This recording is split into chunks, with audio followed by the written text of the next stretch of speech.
Sino kaya itong sikat na aktres na gusto daw ulit makatrabaho ng dati niyang ka-love team na aktor na dati niya ding naging karelasyon?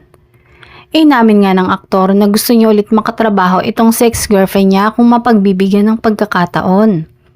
Inamin din niya na sa mga naging katrabaho niya, simula pumasok siya ng showbiz, ay isa ang ex-girlfriend niya sa gusto niya ulit makatrabaho.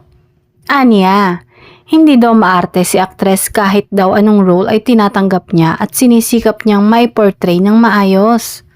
Hindi din daw mahirap pakisamahan itong si aktres dahil napakabait at very humble daw. Samantala, sa ngayon ay medyo busy pa si aktres at wala pa naman daw offer sa kanya. Hindi pa din naman daw siya natatanong ng tungkol sa ganong bagay. Pero sinabi ni aktres na wala naman daw magiging problema if ever nga naalokin siya ng project kasama ang dati niyang ka-love team na ex-boyfriend niya din.